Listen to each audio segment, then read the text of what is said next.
तुला जपणार आहे मी या मालिकेच्या येणाऱ्या पुढील भागांमध्ये आता आपण असं पाहतो की मीराने अथर्व आणि वेदाला एकत्र आणायचं असेल तर एका खोलीत त्यांना ठेवावं लागेल असा विचार केलेला असतो. मग आता जर त्यांना एका खोलीत ठेवायचं आहे तर काहीतरी शक्कल लढवावी लागेल, पण ती काय हा मोठा प्रश्न मीराच्या समोर उद्भवलेला असतो. तर दुसरीकडे आता माया मंजू आत्या त्याचबरोबर घरातल्या इतर सगळ्या सदस्यांना वाटत असतं की वेदा काहीही झालं तरी अथर्वच्या खोलीत राहायला येणार नाही. तर दुसरीकडे अथर्वला आशा वाटत असते की वेदा ही माझ्या खोलीत राहायला नक्की येईल. मीराने मला दिलेला शब्द आहे आणि ती तो शब्द नक्की पाळेल. पण आता वेदा ही मीराचं काही ऐकून घ्यायला तयारच नसते.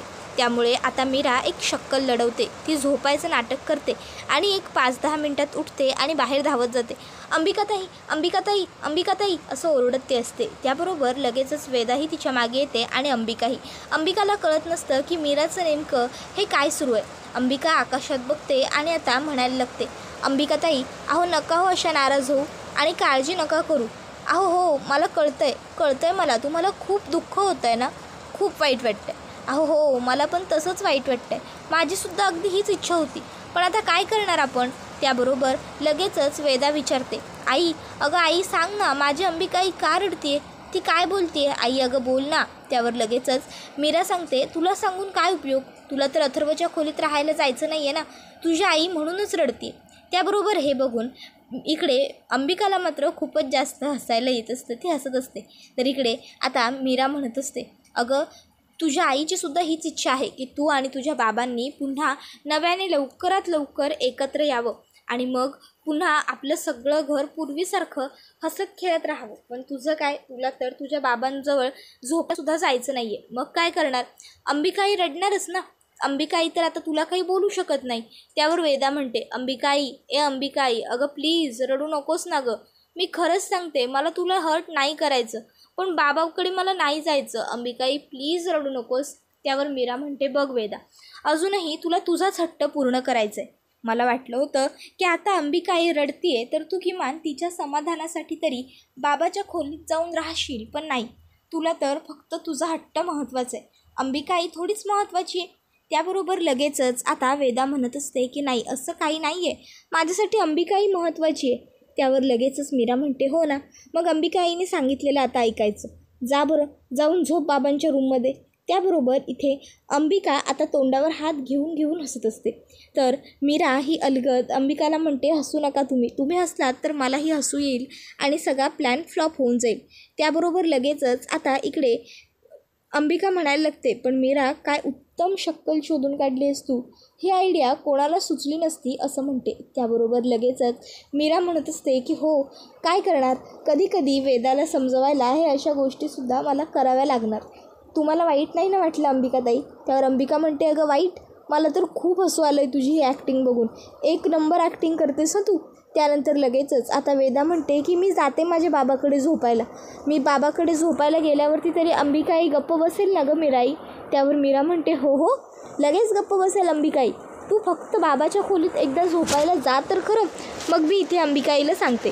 मग लगेचच वेदा तिकडनं जात असते, पण ती पुन्हा मागे येते आणि मीराला म्हणते, पण मीराई जर अंबिकाई रडतीये तर अंबिकाईच्या डोळ्यातून आलेलं पाणी मला का दिसत नाही आहे, ती गप्प का राहिली आहे, तिचं पाणी का पडत नाही आहे. त्यावर आता मात्र मीरासमोर खूप मोठा पेच उभा राहतो. वेदाला सांगायचं तरी काय या प्रश्नाचं उत्तर. मीरा अंबिकाकडे बघते. अंबिका म्हणते, तिला सांग जशी तुझी आई तुला दिसत नाही ना, तिचे अश्रू देवाघरी गेलेत त्यामुळे ते सुद्धा तुला दिसत नाही, तिच्या अश्रूंबरोबरच ती राहते ना. त्याबरोबर मीरा आता वेदाला तसं समजावून सांगते. त्यानंतर घरातले सगळे सदस्य हे अथर्वच्या खोलीत जमा झालेले असतात. सगळे अथर्वला हेच सांगत असतात की हे बघ अथर्व, उगाच खोटी आशा लावून ठेवू नकोस. वेदाला तू खुनी वाटतोस, तो सुद्धा तिच्या आईचा. त्यामुळे वेदा तुझ्याबरोबर तुझ्या खोलीत राहायला कधीच येणार नाही. आणि राहिला प्रश्न त्या मीराचा, अरे आजपर्यंत ती काय एक खोटं बोलली आहे का तुझ्याशी, कितीतरी वेळा ती खोटं बोलली आहे. त्यामुळे तू आता तरी किमान तिच्यावरती विश्वास ठेवणं बंद कर. यावेळेससुद्धा तिने तुला फसवलं आहे. तू तिच्यावरती आंधळापणे विश्वास ठेवलास आणि बघ आता तुलाच या गोष्टीचा त्रास होईल. रात्रभर तू वेदाची वाट बघत जरी बसलंस ना तरीही वेदा येणार नाही याची पूर्ण खात्री आहे आम्हा सगळ्यांना. अथर्व, जाऊ देत ना, तू का उगाच एवढा स्वतःला त्रास करून घेतोयस, त्यापेक्षा तू झोपून घे, असं माया म्हणते. त्याबरोबर लगेचच मंजिरीसुद्धा म्हणायला लागते, मलासुद्धा तसंच वाटतं. अथर्व, बाळा अरे जर वेदाला यायचं असतं तर वेदा केव्हानाच आली असती, पण ती अजून आलेली नाही आहे. याचा अर्थ हाच होतो की वेदाला तुझ्या रूममध्ये येऊन राहण्यात काहीच रस नाही आहे. त्यामुळे प्लीज तू उगाचच्या उगाच तिची वाट पाहत थांबू नकोस. झोपून घे बेटा, उद्या तुला ऑफिसला जायचं आहे, उशीर व्हायला नको तुला, महत्त्वाची कामं बुडतील ना. त्याबरोबर अथर्व म्हणतो, आई अगं पण. त्यावर लगेचच मंजिरी म्हणते, आता तू आईचंसुद्धा नाही ऐकणार आहेस का, मी काय सांगते. मग अथर्व म्हणतो ठीक आहे, आणि मग सगळ्यांना खोलीच्या बाहेर घालून तो आता दरवाजा बंद करून घेत असतो. इतक्यात त्या ठिकाणी थांब बाबा असं म्हणत वेदा आलेली असते. वेदाला बघून अथर्व खूप खुश होतो. तर वेदा आणि अथर्वला एकत्र बघून अंबिकासुद्धा इथे खूप खुश झालेली असते. तर इकडे वेदा ही खोलीच्या आत येते. आता हे बघून सगळ्यांनाच खूप मोठा धक्का बसतो. सगळ्यांना वाटत असतं की वेदा अथर्वबरोबर भांडेल, पण ती ना अथर्वबरोबर भांडत असते ना बोलत असते. ती फक्त गुपचूप उभी असते. मग मीराच अथर्वला म्हणते, अथर्व, ही घ्या तुमची वेदा. तिच्या आईने समजावलं आहे तसं तसं ती आता करणार आहे. हा शहाण्या बाळासारखं तुमच्याबरोबर ती राहायला तयार आहे, घ्या. त्याबरोबर लगेचच आता वेदा मीराईला म्हणते, मीराई तूच म्हणालीस ना फक्त 1 दिवस म्हणून. मग त्याबरोबर मीरा म्हणते, हो गं बाळा, मीच म्हटलं. त्यानंतर आता माया आणि अजित या दोघांना कळत नसतं की नेमकं हे सगळं काय सुरू आहे, नक्की हे लोक कशाबद्दल बोलत आहेत, आणि ही वेदा अथर्वच्या खोलीत का आली. जर ही इथे राहिली तर मंजिरी मॅडम माझं जगणं मुश्किल करतील असं आता मात्र इथे मायाला वाटत असतं. पण तरीही माया काही बोलत नसते, ती गप्प असते. तर अथर्व हा मीराला हात जोडून आभार व्यक्त करतो. तो म्हणत असतो, मीरा खरंच खरंच खरंच thank you thank you thank you so much. Are you really very great. तुला माहीत नाही आहे तू आज माझ्यासाठी केवढं मोठं काम केलं आहेस ते. खरंच थँक्स लॉट, थँक्यू. त्याबरोबर लगेचच आता मीरा म्हणते, आता पुरे करा हां थँक्यू थँक्यूचा पाडा. काय चाललं आहे मगाशी आल्यापासून मी. त्याबरोबर अथर्व म्हणत असतो, तुला नाही कळणार मी का हा पाडा वाचतोय ते. आणि मग अथर्व आता इथे वेदाच्या लहानपणीच्या ज्या जुन्या वस्तुका असतात त्या काढतो. सगळ्याच वस्तुका तो काढतो आणि मग वेदाला विचारत असतो, वेदा बाळा तुला ही गोष्ट आठवते का, ही कधी घेतली होती, वेदा तुला ते आठवतं आहे का, वगैरे वगैरे. आता वेदा आणि अथर्व दोघंही जुन्या आठवणींमध्ये रमतात. तर हे सगळं आता मंजिरीला आणि मायाला दोघींनाही बघवत नसतं. त्यामुळे त्या दोघीही तिकडनं पळ काढतात. आता इथे मनातल्या मनात माया म्हणत असते, Manjiri madam please please please मला माफ करा. अहो हे जे काही घडलं त्यात माझी काही चूक नव्हती. चूक सगळी त्या मीराची होती. जर मीराने वेळेवर सगळं सामान पॅक करून नेलेलं असतं तर आज तिला आपल्या घरी पुन्हा यावंच लागलं नसतं. तर अथर्व हा लगेचच मीराला म्हणतो, मीरा तुला पुन्हा जर काही सामान लागत असेल तर तू मला सांग, मी तुझ्यासाठी ते घेऊन येईन. मीरा म्हणते, नाही हो, आता सध्या सगळं आहे, आपण वेदावरती लक्ष देऊ. वेदाबरोबर बोलणं गरजेचं आहे. आणि मग काय, अथर्व हा वेदाबरोबर गप्पा मारायला लागतो. गप्पा मारत मारत आता वेदा हा अथर्वला बाबा म्हणून 2-3 वेळा हाक मारते. त्याच्या मांडीवरती जाऊन बसते. त्याच्याशी खूप छान पद्धतीने खेळते सुद्धा. आता हे सगळं करत असताना वेदा हे विसरते की ती अथर्वबरोबर बोलतच नाही. ते दोघंजणं छान पद्धतीने बोलायला वगैरे लागलेले असतात. त्याबरोबर आता हळूहळू का होईना पण इथे सगळं काही छान सुरळीत होताना आपल्याला दिसत असतं. पण माया आणि अजित त्याबरोबर आणखीन बाकीचे सगळे विलन जे आहेत ते मात्र अथर्व आणि वेदाला एकमेकापासून दूर करण्याच्या पाठी पडलेले आहेत. ते आता प्लॅन बनवतात की आपण वेदाला असं काहीतरी भासवायचं की ज्यामुळे तिचा विश्वास बसेल की नाही तिचा बाबा खुनीच आहे, बिझनेसमन वगैरे तो कोणी नाही आहे. पण मग कसं काय करायचं हा प्रश्न आता त्यांच्या मनामध्ये सतत रवटाळत असतो. कारण काहीही झालं तरी वेदा आणि अथर्व एका खोलीत राहता कामा नये.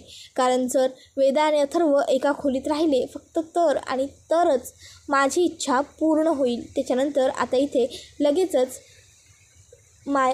माया आणि मंजिरी म्हणत असतात की अथर्व बाळा अरे नको एवढा विचार करूस, तू जाऊन झोप. अथर्व मात्र वाट बघतच राहतो. तर इकडे घरातले सगळे सदस्य हे अथर्वच्या रूममधून बाहेर पडत असतात. अथर्व सगळ्यांना बाय म्हणत असतो. इतक्यात तिकडे वेदा येते आणि वेदा अथर्वला म्हणते, बाबा मी येण्या अगोदरच दरवाजा बंद करत होतास का. अथर्व म्हणतो, नाही गं बाळा, तुझ्याशिवाय दार कसा बंद करेन, तुझीच तर वाट बघत थांबलो आहे मी. तर आता लगेचच इकडे जी माया आहे ती म्हणत असते की अथर्व चल आता आम्ही निघतो. वेदा आली आहे ना तुला कंपनी म्हणून. त्याबरोबर सगळेच जण तिकडनं बाहेर पडतात. दादासाहेब हे मीराचं खूप कौतुक करतात. ते म्हणत असतात, मीरा खरंच तू उत्तम आहेस. तू जे बोलतेस ते तू करूनच दाखवतेस. बघ आज खरं तर तुझ्या इच्छेखातर वेदा इथे आली. आता मीरा हे कोणाला सांगत नाही की मला अंबिकाताई दिसते आणि अंबिकाताईने मला हे सांगितलं होतं. ती फक्त एवढंच सांगते की हो माझे बाबा मी लहान असताना असेच करायचे. जेव्हा मी हट्ट धरायचे मग मी बाबांचं लगेच ऐकूनही घ्यायचे असं ती म्हणते. त्याबरोबर लगेचच आता पुढे ते म्हणत असतात की बरं असो आम्ही आता सगळे झोपायला जाऊ का अजित विचारतो. अथर्व लगेच म्हणतो की जा ना तुम्ही सगळे सुद्धा जाऊन आता तुमच्या मी आणि वेदा आहोत ना, आता आम्ही दोघं एकमेकाला आपल्याला आपण काय वेदा त्यावर वेदा बाळा ये तू इथे माझ्याजवळ झोप.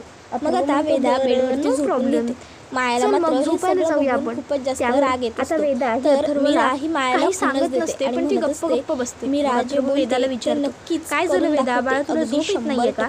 त्यावर वेदा म्हणत असते लक्षात ठेवायचं मला रोज मग आता मीरा ही स्टोरी सांगते आणि वेदा मला स्टोरी कोण सांगेल त्यामुळे मला झोप नाही येत. काही मायाला मात्र स्टोरी ना इतकाच प्रॉब्लेम झालाय. मग मी सांगतो अंबिका हे सगळं काही अंबिका बघत असते आणि हे सगळं बघून अंबिकाला खूप बरं वाटत असतं. ती मनातल्या मनात म्हणत असते खरंच आज मीराने माझं केवढं मोठं काम केलं. अथर्व तुम्ही आणि वेदा वेदाच्या आयुष्यात आले. वेदाच्या आयुष्याला एक वेगळं एक वेगळीच कला मिळाली. आज तुम्हाला आणि वेदाला हे असं एकत्र बसलेलं एकत्र बोलताना पाहून मला मुलगी भारी वाटते. पण मी तुम्हाला शब्दातही व्यक्त करून मीरा बरोबर इतकीच चांगली बॉन्ड मध्ये राहील का हा आता एक महत्त्वाची गोष्ट होती. अंबिकाच्या मनात येतो पण अंबिका ही विचार करते की हो एकत्र नक्कीच असंच राहील. तुम्हाला वेदा आणि मीरा ही कायम एकमेकींच्या वाटतं कॉन्टॅक्ट मध्ये राहते. आता मला याची पूर्ण खात्री भावना आणि मग लगेचच आता शेवटी अंबिका ही तिकडनं गायब होते आणि मीराकडे येते. ती मीराला म्हणत असते मीरा खरंच काय मस्त शक्कल लढवलीस तू. मला तर हे खरंच सुचलं सुद्धा वेदाला एक छान डोकं आहे तुझं. हुशार आहेस तू अभ्यासात. स्टोरी त्याबरोबर लगेचच मीरा म्हणते थँक्यू अंबिका. त्याच्यानंतर आता इथे डॉक्टरांनी त्याबरोबर लगेच इकडे आता सांगितलेलं असतं की वेदाची प्रोग्रेस हळूहळू खूप चांगली होती. हे बघून मात्र मायाला आणखीनच जास्त मायाला वाटत असतं की जर वेदा आता बरी सुद्धा होत गेली तर मग तर अडथळे सगळे फासे उलटे पडले. काही झालं तरी बरी व्हायला नको. त्याबरोबर लगेचच त्या ठिकाणी मंजिरी येते आणि मंजिरी आता लगेच मायाला म्हणते नाही काहीही झालं तरी वेदा रोज अथर्व बरोबर राहता कामा नये. ती अथर्वपासून दूर आहे तशीच दूर राहायला सुद्धा हवी. मला त्या दोघांची एकी झालेली चालणार नाही माया आणि ती जबाबदारी तुझी आहे. त्याबरोबर माया म्हणत असते माझी जबाबदारी म्हणजे अहो तुम्ही असं कसं करता. प्रत्येक वेळेस सगळ्या गोष्टीची जबाबदारी माझ्यावर कशी सोपवता. त्याबरोबर मंजिरी म्हणते नाही घ्यायची जबाबदारी नाही घ्यायची थांब मग तुझ्याकडे. त्यावर माया म्हणते घेतली मी जबाबदारी घेतली. मी काळजी घेईन की ते दोघंजणं एकमेकांपासून फार काळ लांब राहतील याची. तर आता दुसरीकडे अंबिका म्हणत असते मीरा अगं अथर्व आणि वेदाला लांब करण्यासाठी आता माया नक्की काही ना काहीतरी प्रयत्न करेल. मग अगदी ती वेदाला भडकवेल तरी किंवा वेदाचे कान भरेल नाहीतर अथर्वला तरी काहीतरी सांगत राहील. त्यावर मीरा म्हणत असते तुम्ही काहीच काळजी करू नका वेदाची आई मी आहे ना. मी असं काहीच घडू देणार नाही. त्या मायाने कितीही काही केलं तरीसुद्धा आता वेदा आणि तिचे बाबा आयुष्यभर एकत्र राहतील ही पूर्णपणे माझी जबाबदारी आहे आणि मी ती व्यवस्थित पाळेन. तर इकडे आता अथर्व गोष्ट सांगताच वेदा अलगद त्याच्या मांडीवरती डोकं ठेवते आणि झोपते. हा एक्सपिरियन्स तर अथर्वने कित्येक तरी महिन्यात घेतलेलाच नसतो. त्यामुळे अथर्वला वेदा त्याच्या मांडीवर झोपलेली बघून खूप छान वाटतं. अथर्व वेदाच्या डोक्यावरून प्रेमाने हात फिरवत असतो आणि मग शेवटी तो वेदाला उचलतो आणि बेडवरती व्यवस्थित झोपवतो. तिच्या अंगावरती पांघरूण वगैरे घालतो आणि स्वतःही झोपून घेतो. खरं तर अथर्वला काही स्टोरी वगैरे येत नसते पण वेदासाठी तो एक छोटीशी मनातल्या मनात स्टोरी तयार करतो. तर आता इथे अथर्व आणि वेदा एकत्र तर राहिलेले असतात पण मीराला रात्रभर टेन्शन आलेलं असतं. काय झालं असेल खोलीत. अथर्व आणि वेदा ह्या दोघांमध्ये भांडण वगैरे झालं नसेल ना. वेदा अथर्वना पुन्हा काही उलटंपालटं बोलली नसेल ना. ते दोघं एकत्र छान राहिले असतील ना. काय करू जाऊ का मी अथर्व साहेबांच्या खोलीत. मग वेदा अथर्वच्या रूममध्ये येते. वेदा अजून झोपलेलीच असते. मीरा वेदाला उठवायला लागते आणि म्हणते वेदा उठ उठ उठ उठ बाळा उठ उशीर होतोय शाळेत जायचं आहे ना वेदा उठ. अहो वेदाचे बाबा तुम्हीसुद्धा उठा तुम्हालाही उशीर होत असेल ऑफिसला जायचं नाही आहे का. आता मीरा जेव्हा अथर्वला उठवते, वेदाला उठवत असते, त्यावेळेस अथर्वला अंबिकाची आठवण येते. अंबिकासुद्धा त्या दोघांना अशीच उठवायला यायची. आता हे आठवून अथर्वचे डोळे पाणावतात. तर आता दुसरीकडे लगेचच मंजिरी ही म्हणत असते, असो त्यात काय एवढं, एक ना एक दिवस अथर्व आणि वेदाची एकी होणारच होती. ती फक्त थोडी लवकर झाली, बस इतकंच. बाकी काहीही स्पेशल केलेलं नाही आहे या मुलीने. कळलं ना तुम्हाला? त्याबरोबर आता मात्र लगेचच इकडे अनन्या म्हणायला लागते, आई तू प्रत्येक वेळेस वहिनीला वाईट का बोलत असतेस? त्यावर लगेचच आता इथे ती म्हणायला लागते, जे वाईट आहेत त्यांना वाईटच बोलावं लागतं, समजलं ना तुला? त्याबरोबर अनन्या गप्प बसते. तर लगेचच आता पुढे माया ही मात्र नवीन अथर्व आणि वेदाला वेगळं करण्यासाठी ट्रॅप रचत असते. तर हा व्हिडिओ इथेच संपतो. आता पुढे काय काय करणार माया, कसं कसं करणार हे पाहणं खूप जास्त इंटरेस्टिंग असेल. त्यामुळे आपल्या व्हिडिओला लाईक करा. तसेच चॅनलवर नवीन असाल तर चॅनलला सबस्क्राईब करून बेल आयकॉन नक्की प्रेस करा. पुढचा व्हिडिओ येईपर्यंत धन्यवाद.